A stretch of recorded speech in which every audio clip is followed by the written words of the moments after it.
Corona lockdown ಹಿನ್ನೆಲೆಯಲ್ಲಿ ಸರ್ಕಾರದ ಸೂಚನೆಯಂತೆ ಕಳೆದ 3 ತಿಂಗಳುಗಳಿಂದ ಬಂದ್ ಆಗಿದ್ದ ಸೂರಿಕ್ಮೇರಿನಲ್ಲಿರುವ ಸೈಂಟ್ ಜೋಸೆಫ್ ಚರ್ಚ್ನಲ್ಲಿ ಸರ್ಕಾರದ ನಿಯಮದಂತೆ ಸಾಮಾಜಿಕ ಅಂತರ ಕಾಯ್ದುಕೊಂಡು ಬಹಳ ಶಿಸ್ತಿನಿಂದ ಪೂಜೆ, ಸಾಮೂಹಿಕ ಪ್ರಾರ್ಥನೆಗಳು ಪ್ರಾರಂಭಗೊಂಡಿದೆ. ಚರ್ಚ್ಗಳಲ್ಲಿ ನಡೆಯುವ ಪೂಜೆ, ಸಾಮೂಹಿಕ ಪ್ರಾರ್ಥನೆಗಳು ಇದೀಗ ಕೆಲವು ಚರ್ಚ್ಗಳಲ್ಲಿ ಮರು ಆರಂಭಗೊಂಡಿದೆ. ಸೂರಿಕುಮೇರು ಸೈಂಟ್ ಜೋಸೆಫ್ ಚರ್ಚ್ನಲ್ಲಿ ಸರ್ಕಾರದ ಹಾಗೂ ಮಂಗಳೂರು ಧರ್ಮ ಪ್ರಾಂತ್ಯದ ಧರ್ಮಾಧ್ಯಕ್ಷ ಅತಿ ವಂದನೀಯ ಡಾ ಪೀಟರ್ ಪೌಲ್ ಸಲ್ಡಾನ್ ರವರ ಆದೇಶದಂತೆ ಬಹಳ ವ್ಯವಸ್ಥಿತ ಹಾಗೂ ಶಿಸ್ತಿನಿಂದ ಮೊದಲ ಬಾರಿಗೆ ಚಾಲನೆ ನೀಡಲಾಯಿತು.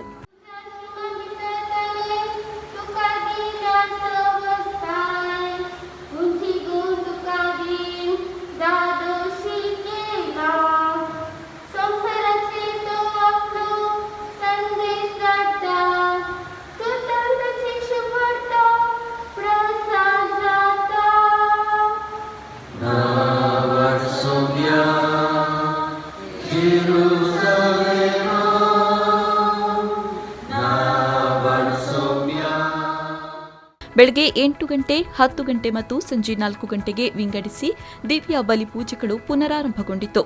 ಆರೋಗ್ಯ ಇಲಾಖೆಯ ಸೂಚನೆಯಂತೆ 10 ವರ್ಷದ ಕೆಳಗಿನವರಿಗೆ ಮತ್ತು 65 ವರ್ಷದ ಮೇಲ್ಪಟ್ಟವರಿಗೆ ಪೂಜೆಯಲ್ಲಿ ಭಾಗವಹಿಸಲು ಅವಕಾಶವಿರಲಿಲ್ಲ. ಮಾಸ್ಕ್ ಧರಿಸದೆ ಬಂದವರಿಗೆ ಚರ್ಚ್ ಪಾಲನಾ ಸಮಿತಿಯವರಿಂದ ಉಚಿತವಾಗಿ ಮಾಸ್ಕ್ ಅನ್ನು ವಿತರಿಸಲಾಯಿತು. ಸಾಮಾಜಿಕ ಅಂತರವನ್ನು ಚರ್ಚ್ನ ಒಳಗೆ ಹಾಗೂ ಚರ್ಚ್ ಆವರಣದಲ್ಲಿ ಕಡ್ಡಾಯವಾಗಿ ಪಾಲಿಸಲಾಯಿತು. ಸೂರಿಕುಮೇರು ಬೋರಿಮಾರು ಸೈಂಟ್ ಜೋಸೆಫ್ ಚರ್ಚ್ನ ಧರ್ಮಗುರುಗಳಾದ ವಂದನೀಯ ಫಾದರ್ ಗ್ರೆಗರಿ ಪಿರೇರರವರು ಪ್ರಾರ್ಥನೆಯಲ್ಲಿ ಭಾಗವಹಿಸಲು ಭಕ್ತರಿಗೆ ನಿಯಮಗಳ ಮಾಹಿತಿಯನ್ನು ಸಂಕ್ಷಿಪ್ತವಾಗಿ ವಿವರಿಸಿದರು.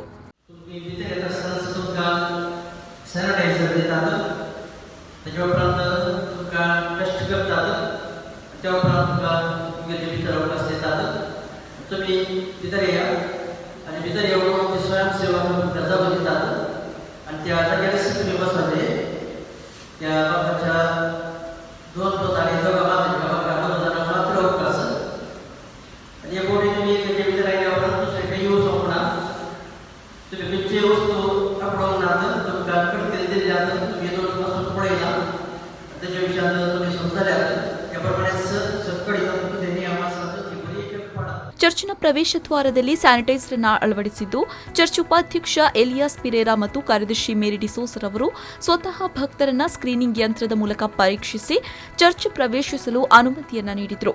ಕ್ರೈಸ್ತ ಭಕ್ತಾದಿಗಳು ಕೂಡ ಧರ್ಮಗುರುಗಳು ನೇಮಿಸಿದ ಸ್ವಯಂ ಸೇವಕರಿಗೆ ಸಂಪೂರ್ಣ ಸಹಕಾರವನ್ನು ನೀಡ್ತಾ ಇದ್ರು.